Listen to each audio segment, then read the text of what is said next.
এক, ইসলামের রাষ্ট্রের বৈশিষ্ট্য। ভূমিকা। ইসলামের রাষ্ট্র একটি ঐশ্বরিক ভিত্তিসম্পন্ন প্রতিষ্ঠান। এটি আল্লাহর নীতি ও নির্দেশের ভিত্তিতে পরিচালিত হয়, যেখানে জনগণের কল্যাণ নিশ্চিত করা হয়। বৈশিষ্ট্য: 6টি গুরুত্বপূর্ণ পয়েন্ট। 1. ঐশ্বরিক শাসন। আল্লাহর নীতি ও কোরআন হাদিসের নির্দেশনা অনুযায়ী রাষ্ট্র পরিচালিত হয়। 2. ন্যায় বিচার। জনগণের মধ্যে সমতা ও সুবিচার প্রতিষ্ঠা করা ইসলামী রাষ্ট্রের অন্যতম বৈশিষ্ট্য। 3. সাম্য। ধর্ম, বর্ণ, জাতি নির্বিশেষে সকল নাগরিকের জন্য সমান অধিকার। 4. উম্মাহ ঐক্য। মুসলিম উম্মাহ মধ্যে ঐক্য ও ভ্রাতৃত্ব নিশ্চিত করা। 5. নৈতিকতা। রাষ্ট্রের শাসন ব্যবস্থা ইসলামের নৈতিক মানদণ্ড অনুযায়ী পরিচালিত হয়। 6. কল্যাণমূলক রাষ্ট্র। জনগণের মৌলিক অধিকার যেমন খাদ্য, শিক্ষা, বাসস্থান ইত্যাদি নিশ্চিত করা। উপসংহার: ইসলামী রাষ্ট্র একটি ন্যায়ভিত্তিক, কল্যাণমুখী এবং নৈতিক প্রতিষ্ঠানের যা মানবজাতির শান্তি ও উন্নতি নিশ্চিত করতে কাজ করে। 2. তাওবাদের নীতি অনুযায়ী প্রশাসন। ভূমিকা। তাওবাদ, তাওয়িজম, চীনা দর্শনের একটি বিশিষ্ট ধারা। এর মূল ভিত্তি হল প্রাকৃতিক প্রবাহের সঙ্গে সামঞ্জস্য রেখে জীবনযাপন করা। প্রশাসনের ক্ষেত্রে তাওবাদ অনুসরণ করে উই ওই অর্থাৎ অপ্রয়াসের নীতি। তাওবাদের নীতির ভিত্তিতে প্রশাসনের বৈশিষ্ট্য। 1. স্বল্প হস্তক্ষেপ। প্রশাসন জনগণের স্বাধীনতাকে প্রাধান্য দিয়ে অপ্রয়োজনীয় নিয়ন্ত্রণ এড়িয়ে চলে। 2. প্রাকৃতিক নিয়ম মেনে চলা। তাওবাদ অনুযায়ী শাসন ব্যবস্থা প্রকৃতির সঙ্গে সামঞ্জস্যপূর্ণ হতে হবে। 3. সরলতা। প্রশাসন জটিলতার পরিবর্তে সরল এবং নৈতিক হওয়া উচিত। 4. ন্যায্যতা ও শৃঙ্খলা। আইন প্রয়োগের মাধ্যমে শৃঙ্খলা নিশ্চিত করা হয়। 5. অসহিংসতা। সহিংসতা পরিহার করে শাসন ব্যবস্থা পরিচালিত হয়। উপসংহার: তাওবাদী নীতি প্রশাসনের মধ্যে শান্তি, সরলতা ও ন্যায় প্রতিষ্ঠার ধারণা প্রদান করে, যা আধুনিক প্রশাসনের জন্য শিক্ষণীয়। 3. মাওলানা ভাসানীকে মজলুম জননেতা বলা হয় কেন? ভূমিকা। মাওলানা ভাসানী একজন অসাধারণ রাজনৈতিক ব্যক্তিত্ব। তাকে মজলুম জননেতা বলা হয় তার নির্যাতিত জনগণের পক্ষে অটল অবস্থানের জন্য। কারণসমূহ: 1. জনগণের পক্ষে নেতৃত্ব। মাওলানা ভাসানী কৃষক শ্রমিকদের অধিকার আদায়ের জন্য লড়াই করেছেন। 2. স্বাধীনতা আন্দোলনে ভূমিকা। তিনি বাংলাদেশের স্বাধীনতা সংগ্রামে গুরুত্বপূর্ণ ভূমিকা পালন করেন। 3. নির্যাতিত জনগণের পক্ষে অবস্থান। সবসময় নিপীড়িত মানুষের পক্ষে দাঁড়িয়েছেন। 4. অহিংস আন্দোলন। তিনি অহিংস আন্দোলনের মাধ্যমে জনগণের দুঃখ দুর্দশা দূর করতে চেয়েছেন। 5. রাজনৈতিক সততা। তিনি সবসময় ন্যায়ের পক্ষে থেকে রাজনীতি করেছেন। উপসংহার: মাওলানা ভাসানী ছিলেন নির্যাতিত মানুষের স্বর, যার জন্য তাকে মজলুম জননেতা বলা হয়। 4. ইন্ডেমনিটি অধ্যাদেশ বলতে কি বোঝায়? ভূমিকা। ইন্ডেমনিটি শব্দের অর্থ হল অপরাধ থেকে মুক্তি। ইন্ডেমনিটি অধ্যাদেশ হল একটি আইন যা কোনো ব্যক্তিকে নির্দিষ্ট অপরাধের জন্য দায়মুক্তি দেয়। উদাহরণ: 1. বাংলাদেশ প্রয়োগ। 1975 সালে বঙ্গবন্ধু হত্যাকাণ্ডের পর ইন্ডেমনিটি অধ্যাদেশ জারি করা হয়, যা হত্যাকারীদের বিচার থেকে রক্ষা করেছিল। 2. আন্তর্জাতিক প্রেক্ষাপট। অন্য দেশের সামরিক শাসকরাও ইন্ডেমনিটি আইন প্রয়োগ করেছেন। উপসংহার: ইন্ডেমনিটি অধ্যাদেশ একটি বিতর্কিত আইন যা ন্যায়বিচারের পথে বড় বাধা সৃষ্টি করে। 5. ফারাবির মতে রাজনীতির সম্পর্কিত মতবাদ। ভূমিকা। আল ফারাবি 872-950 ইসলামের স্বর্ণযুগের একজন বিখ্যাত দার্শনিক। তাকে দ্বিতীয় শিক্ষক বলা হয়, আর প্রথম শিক্ষক হলেন এরিস্টটল। তিনি রাজনৈতিক চিন্তাধারায় গুরুত্বপূর্ণ অবদান রেখেছেন। ফারাবির রাজনৈতিক মতবাদ। 1. আদর্শ রাষ্ট্র। ফারাবি রাষ্ট্রকে একটি আদর্শ প্রতিষ্ঠানের হিসেবে দেখেছেন, যেখানে শাসক হবে নৈতিক, জ্ঞানী ও ধর্মীয়। 2. পরিপূর্ণ সমাজ। তিনি মনে করতেন রাষ্ট্রের মূল উদ্দেশ্য হল জনগণের পূর্ণাঙ্গ বিকাশ নিশ্চিত করা। 3. রাজনীতির নৈতিক ভিত্তি। শাসকের আচরণ হবে নৈতিক এবং ধর্মীয় মূল্যবোধ সম্পন্ন। 4. জ্ঞানী শাসক। ফারাবি মনে করতেন একজন শাসকের প্রধান গুণ হবে তার বুদ্ধি ও জ্ঞান। 5. সমাজের শ্রেণীবিভাগ। তিনি সমাজকে বিভিন্ন শ্রেণীতে ভাগ করেছেন: শাসক, সৈনিক, কৃষক ও কারিগর। উপসংহার: ফারাবির মতে রাজনীতির মূল উদ্দেশ্য হল একটি ন্যায়ভিত্তিক রাষ্ট্র প্রতিষ্ঠা করা, যেখানে শাসক ও জনগণের মধ্যে নৈতিক ও জ্ঞানের সমন্বয় থাকবে। 6. হাজারিয়া কি? ভূমিকা। ইসলামী শাসন ব্যবস্থায় হাজারিয়া শব্দটি ব্যবহৃত হয়েছিল সৈন্যদল এবং সামরিক কাঠামোর একটি বিশেষ শ্রেণী বোঝাতে। হাজারিয়ার বৈশিষ্ট্য। 1. সামরিক বাহিনীর অংশ। তারা মূলত একটি বিশেষ সামরিক দল ছিল, যারা শাসক শ্রেণীর সুরক্ষায় নিয়োজিত ছিল। 2. পেশাদারিত্ব। হাজারিয়ারা ছিল পেশাদার সৈন্য, যাদের বিশেষ সামরিক প্রশিক্ষণ দেওয়া হতো। 3. মধ্যযুগীয় শাসনে ভূমিকা। দিল্লি সুলতানেট ও মুঘল আমলে হাজারিয়ারা রাজকীয় প্রশাসনে গুরুত্বপূর্ণ ভূমিকা পালন করত। 4. রাজনৈতিক গুরুত্ব। হাজারিয়াদের মাধ্যমে শাসক শ্রেণী ক্ষমতা ধরে রাখতে সাহায্য পেত। উপসংহার। হাজারিয়া একটি সামরিক গোষ্ঠী যারা রাজা বা শাসকের সুরক্ষা নিশ্চিত করার পাশাপাশি সামরিক অভিযানে গুরুত্বপূর্ণ ভূমিকা পালন করত। 7. রোম সাম্রাজ্যের পতন সম্পর্কিত ব্যাখ্যা। ভূমিকা। রোম সাম্রাজ্যের পতন 476 খ্রিস্টাব্দ ইতিহাসের একটি গুরুত্বপূর্ণ ঘটনা। এর পতনের কারণগুলো রাজনৈতিক, অর্থনৈতিক, সামরিক ও সামাজিক। পতনের কারণ। 1. অপরিকল্পিত সম্প্রসারণ। সাম্রাজ্যের বিশালতা এর প্রশাসন দুর্বল করে তোলে। 2. অর্থনৈতিক দুর্বলতা। করের বোঝা, দারিদ্র্য এবং অভ্যন্তরীণ অর্থনৈতিক ব্যবস্থার পতন। 3. রাজনৈতিক দুর্নীতি। শাসকের অযোগ্যতা ও অভ্যন্তরীণ রাজনৈতিক দ্বন্দ্ব। 4. সামরিক দুর্বলতা। বর্বর জাতির আক্রমণ এবং সৈন্যদের দুর্বলতা। 5. সমাজের অবক্ষয়। নৈতিক ও সামাজিক মূল্যবোধের অবক্ষয়। উপসংহার। রোম সাম্রাজ্যের পতন ছিল একাধিক কারণের সমষ্টি যা সাম্রাজ্যের ঐতিহাসিক পরিণতি নির্দেশ করে। 8. ইমাম আল গাজালির রাষ্ট্রদর্শন। ভূমিকা। ইমাম আল গাজালি 1058-1111 একজন ইসলামী দার্শনিক, ধর্মতত্ত্ববিদ ও সমাজবিজ্ঞানী। তিনি শাসন ব্যবস্থা নিয়ে বিস্তারিত মতামত প্রদান করেছেন। আল গাজালির রাষ্ট্রদর্শনের মূল পয়েন্ট। 1. শাসনের ধর্মীয় ভিত্তি। শাসককে আল্লাহর প্রতিনিধি হিসেবে কাজ করতে হবে। 2. ন্যায়পরায়ণ শাসন। শাসকের মূল দায়িত্ব হবে ন্যায় প্রতিষ্ঠা করা। 3. নাগরিকদের অধিকার। নাগরিকদের মৌলিক অধিকার রক্ষা করাই রাষ্ট্রের উদ্দেশ্য। 4. নৈতিকতা। নৈতিকতা ও ধর্মীয় মূল্যবোধ শাসন ব্যবস্থার ভিত্তি। 5. শাসকের যোগ্যতা। শাসক জ্ঞানী ও ন্যায়বান হতে হবে। উপসংহার। ইমাম আল গাজালির রাষ্ট্রদর্শন ইসলামী শাসন ব্যবস্থার একটি আদর্শ রূপরেখা যা ন্যায় ও কল্যাণ নিশ্চিত করে।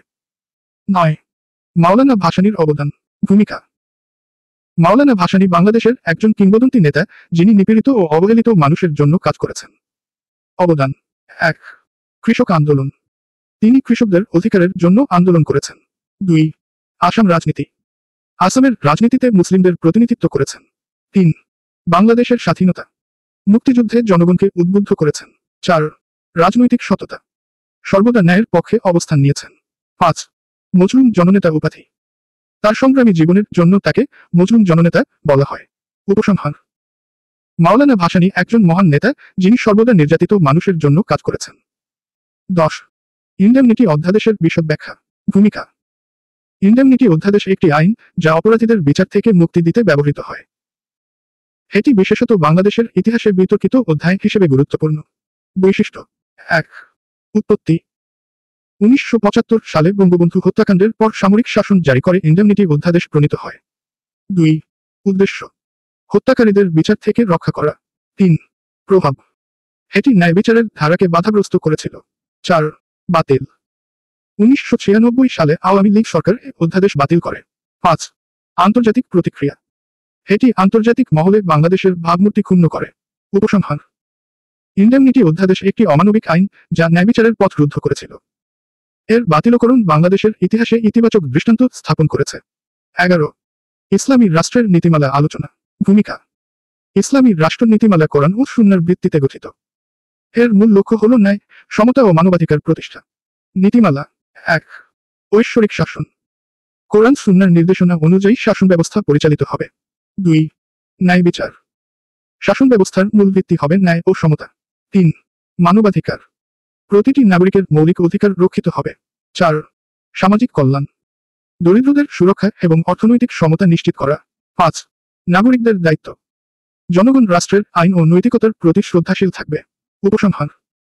ইসলামী রাষ্ট্র নীতিমালা একটি নৈতিক, কল্যাণমুখী ও ন্যায়ভিত্তিক রাষ্ট্র গঠনে সহায়ক। 12. আবুল ফজলের রাজনৈতিক চিন্তাধারা। ভূমিকা। আবুল ফজল ছিলেন সম্রাট আকবরের অন্যতম প্রধান উপদেষ্টা এবং আইনি আকবরী ও আকবরনামা রচয়িতা। তার রাজনৈতিক চিন্তাধারা সমন্বয়বাদ ও ধর্মনিরপেক্ষতার উপর ভিত্তি করে। চিন্তাধারা। 1. দ্বীন-ই ইলাহি। বিভিন্ন ধর্মের ঐক্য স্থাপনের জন্য একটি নতুন ধর্ম প্রচলন। 2. রাজনৈতিক সমন্বয়।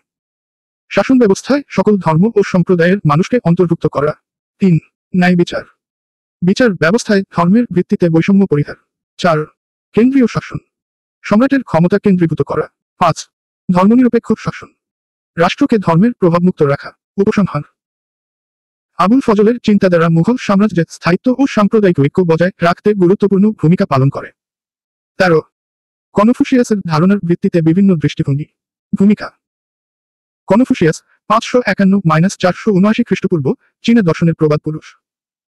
তার নৈতিক ও সামাজিক দর্শন পৃথিবীর বিভিন্ন শাসন ব্যবস্থায় প্রভাব ফেলেছে। দৃষ্টিভঙ্গি 1. নৈতিকতা, ব্যক্তিগত এবং সামাজিক জীবনে নৈতিকতার গুরুত্ব। 2. পরিবার কেন্দ্রিক সমাজ ব্যবস্থা, পরিবার ও সম্পর্কের ভিত্তিতে সমাজের স্থিতিশীলতা। 3. শিক্ষার প্রভাব, শিক্ষার মাধ্যমে উন্নত সমাজ গঠন। 4. শাসকের গুণাবলী, শাসককে ন্যায়পরায়ণ ও নৈতিক হতে হবে। 5. সমাজের শৃঙ্খলা, প্রতিটি ব্যক্তি তার দায়িত্ব সঠিকভাবে পালন করবে। উপসংহার: কনফুসিয়াসের দৃষ্টিভঙ্গি সমাজের শৃঙ্খলা, নৈতিকতা ও শান্তি প্রতিষ্ঠার মাধ্যমে মানব জীবনের উন্নয়নে অনন্য ভূমিকা রেখেছে। 14. তাওবাদ ও কনফুসিয়ানিজমের তুলনামূলক আলোচনা। ভূমিকা: তাওবাদ এবং কনফুসিয়ানিজম চীনের দুটি প্রধান দর্শন। উভয়ই সমাজ ও রাষ্ট্র ব্যবস্থার উন্নতিতে ভূমিকা রেখেছে, তবে তাদের মৌলিক দৃষ্টিভঙ্গি ভিন্ন। তুলনামূলক আলোচনা। উপসংহার: তাওবাদ প্রকৃতির সঙ্গে মানুষের মিলনকে গুরুত্ব দেয়, আর কনফুসিয়ানিজম সামাজিক সম্পর্ক ও নৈতিকতার উপর জোর দেয়। উভয় দর্শন সমাজ ও রাষ্ট্রের জন্য সমানভাবে গুরুত্বপূর্ণ। 15. বৈরুনি ও ইবনে খালদুনের অবদান। ভূমিকা: বৈরুনি এবং ইবনে খালদুন ইসলামী জ্ঞান বিজ্ঞান ও সমাজতত্ত্বের ক্ষেত্রে প্রভাবশালী ব্যক্তিত্ব। বৈরুনির অবদান: 1. জ্যোতির্বিদ্যা, আল বেরুনির কিতাব আল হিন্দ ভারতীয় জ্ঞানচর্চার জন্য বিখ্যাত। 2. ভূগোল, পৃথিবীর আকৃতি সম্পর্কে সঠিক তথ্য প্রদান। 3. সমাজতত্ত্ব, সংস্কৃতির তুলনামূলক অধ্যয়ন। ইবনে খালদুনের অবদান: 1. ইতিহাসতত্ত্ব, তার মুকাদ্দিমা ঐতিহাসিক ঘটনাবলীর বৈজ্ঞানিক বিশ্লেষণ। 2. সমাজতত্ত্বের ভিত্তি, তিনি সমাজতত্ত্বের জনক হিসেবে পরিচিত। 3. অর্থনীতি, কর ও রাজস্বনীতির তাত্ত্বিক আলোচনা। উপসংহার: বৈরুনি ও ইবনে খালদুন উভয়ই মানব সভ্যতার জ্ঞানভাণ্ডারে অসামান্য অবদান রেখেছেন। 16. ইমাম আল গাজজালির রাষ্ট্রনৈতিক চিন্তা। ভূমিকা: ইমাম আল গাজজালি 1058-1111 ইসলামী দার্শনিক, তাত্ত্বিক এবং সমাজ সংস্কারক। তার রাষ্ট্রনৈতিক চিন্তা ইসলামী শাসন ব্যবস্থা, নৈতিকতা এবং আইনশাস্ত্রের উপর ভিত্তি করে গড়ে উঠেছিল। রাষ্ট্রনৈতিক চিন্তা। 1. শাসকের নৈতিক গুণাবলী। আল গাজজালির মতে একজন শাসককে ন্যায়পরায়ণ ও ধর্মপ্রাণ হতে হবে। 2. রাষ্ট্রের লক্ষ্য, রাষ্ট্র কেবল রাজনৈতিক প্রতিষ্ঠানের নয়, বরং নৈতিক ও ধর্মীয় শিক্ষা প্রদানের কেন্দ্র। 3. আইন ও শৃঙ্খলা, ইসলামী আইন, শরিয়া, রাষ্ট্র পরিচালনার মূল ভিত্তি। 4.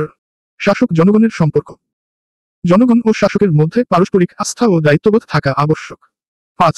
জ্ঞানচর্চার গুরুত্ব, শাসকের জ্ঞানী এবং পণ্ডিত হতে হবে, যাতে ন্যায়বিচার নিশ্চিত হয়।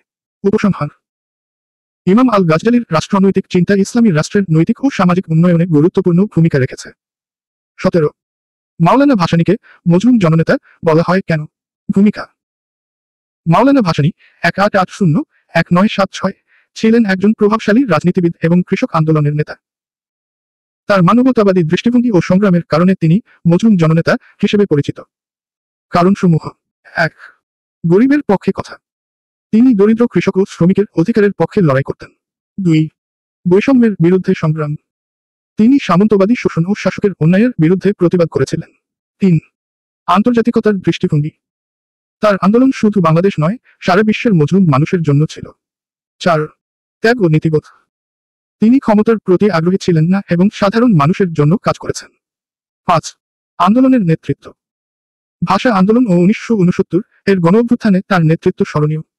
উপসংহার: মাওলানা ভাসানীর কর্ম ও দৃষ্টিভঙ্গি তাকে মজলুম জননেতা হিসেবে চিরস্মরণীয় করে রেখেছে।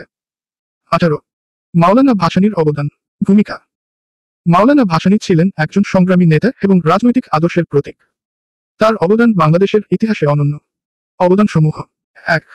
ভাষা আন্দোলন, তিনি 1952 সালের ভাষা আন্দোলনে গুরুত্বপূর্ণ ভূমিকা পালন করেন। 2. কৃষক আন্দোলন, দরিদ্র কৃষকদের অধিকার আদায়ে তিনি দীর্ঘদিন কাজ করেছেন। 3. আঞ্চলিক রাজনীতি, 1957 সালে কাগমারি সম্মেলন আয়োজনের মাধ্যমে পূর্ব পাকিস্তানের স্বার্থ রক্ষার দাবি তুলেছিলেন। 4.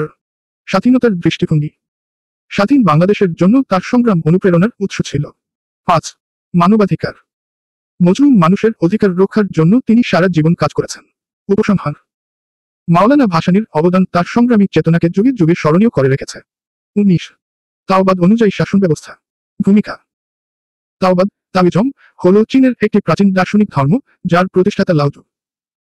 তাওবাদ শাসন ব্যবস্থা অপ্রয়াসের এই ধারণার উপর ভিত্তি করে। শাসন ব্যবস্থার বৈশিষ্ট্য: 1.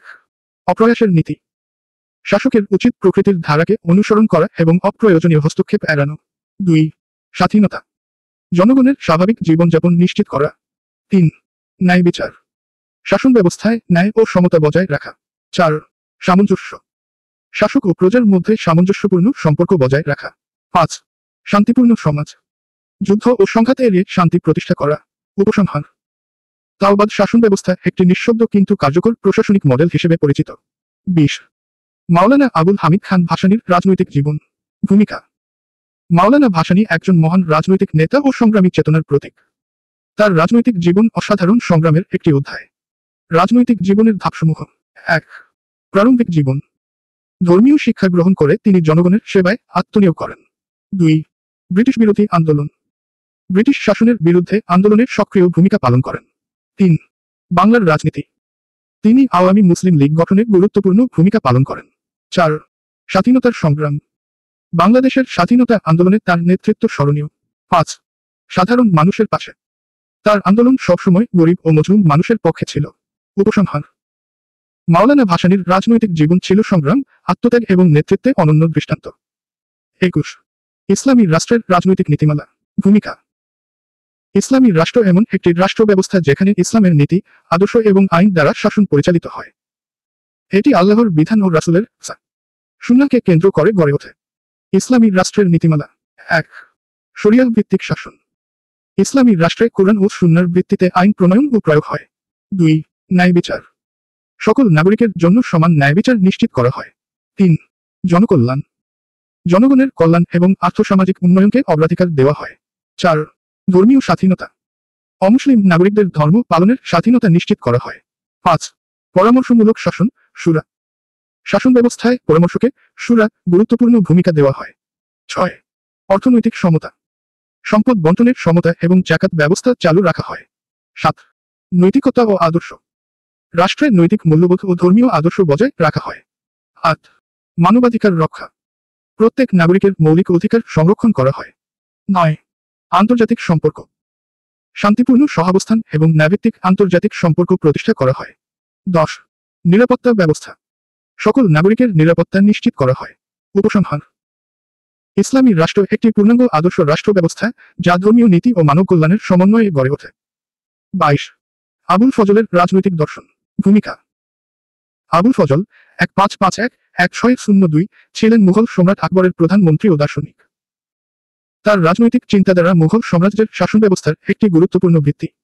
রাজনৈতিক দর্শনের মূলনীতি: 1. দ্বীন-ই ইলাহি, আবুল ফজল ধর্মনিরপেক্ষ নীতির প্রচলন করেন। 2. শাসকের কর্তব্য, শাসককে জনকল্যাণ এবং ন্যায় বিচারের প্রতি নিবেদিত থাকতে হবে। 3. ধর্মীয় সহিষ্ণুতা, সকল ধর্মের প্রতি সমান সম্মান প্রদর্শন করা আবশ্যক। 4. পরিকল্পিত প্রশাসন, রাজস্ব ব্যবস্থাপনা ও সামরিক প্রশাসনকে দক্ষতার সঙ্গে পরিচালনা করা। 5. মানবতাবাদ, তার দর্শন মানব কল্যাণ ও সামরিক উন্নয়নের উপর গুরুত্ব দেয়। উপসংহার: আবুল ফজলের চিন্তাধারা মুঘল সাম্রাজ্যের শাসন ব্যবস্থাকে শক্তিশালী করেছিল এবং তা আধুনিক রাষ্ট্রচিন্তার জন্য একটি দৃষ্টান্ত। 23. কনফুসিয়াসের নীতিমালা। ভূমিকা: কনফুসিয়াস 551-479 খ্রিস্টপূর্ব ছিলেন চীনের একজন মহান দার্শনিক। তার নীতিমালা শাসন ব্যবস্থা ও ব্যক্তিগত জীবনের জন্য গুরুত্বপূর্ণ দিকনির্দেশনা প্রদান করে। নীতিমালার মূল বৈশিষ্ট্য: 1. নৈতিকতা, সমাজের নৈতিক মূল্যবোধ প্রতিষ্ঠা করা। 2. পরিবারের গুরুত্ব, পারিবারিক সম্পর্কের প্রতি সম্মান প্রদর্শন করা। 3. শিক্ষার ভূমিকা, শিক্ষার মাধ্যমে মানবিক উন্নয়ন নিশ্চিত করা। 4. ন্যায়পরায়ণ শাসন, শাসককে ন্যায়পরায়ণ ও প্রজাদের প্রতি দায়িত্বশীল হতে হবে। 5. সংলাপ ও পরামর্শ, শাসনে সুরার গুরুত্ব আরোপ করা। উপসংহার: কনফুসিয়াসের নীতিমালা সমাজের শান্তি ও স্থিতিশীলতার ভিত্তি হিসেবে কাজ করে। 24. তাওবাদ ও কনফুসিয়াসের মধ্যে তুলনা। ভূমিকা: তাওবাদ ও কনফুসিয়াসবাদ উভয়ই চীনের প্রাচীন দার্শনিক ধারা, তবে এদের মধ্যে বেশ কিছু মৌলিক পার্থক্য রয়েছে। তুলনামূলক আলোচনা। উপসংহার: তাওবাদ ও কনফুসিয়াসবাদ তাদের নিজ নিজ দর্শনে গুরুত্বপূর্ণ ভূমিকা পালন করে। 25. মাওলানা আবুল কালাম আজাদের অবদান। ভূমিকা: মাওলানা আবুল কালাম আজাদ ছিলেন ভারতের স্বাধীনতা আন্দোলনের অগ্রণী নেতা। তার শিক্ষামূলক এবং সামাজিক কর্মকাণ্ড তাকে স্মরণীয় করে রেখেছে। অবদানসমূহ: 1. স্বাধীনতা আন্দোলনের নেতৃত্ব, ভারতের স্বাধীনতা সংগ্রামে তিনি গুরুত্বপূর্ণ ভূমিকা পালন করেন। 2. শিক্ষাক্ষেত্রে অবদান, ভারতের প্রথম শিক্ষামন্ত্রীর হিসেবে তিনি শিক্ষার প্রসারে ভূমিকা রাখেন। 3. সংস্কৃতির উন্নয়ন। তিনি ইসলামী সংস্কৃতি ও ঐতিহ্যকে সমুন্নত রাখেন। 4. ধর্মনিরপেক্ষতা প্রচার। সব ধর্মের প্রতি সমান শ্রদ্ধার দৃষ্টিভঙ্গি প্রচলন করেন। 5. সাহিত্য রচনা। তার তর্জমান উল কুরআন গ্রন্থটি অসাধারণ। উপসংহার: মাওলানা আবুল কালাম আজাদ তার কর্মের মাধ্যমে স্বাধীন ভারত গড়তে অবদান রেখেছেন। 26. ইন্ডেমনিটি অধ্যাদেশ।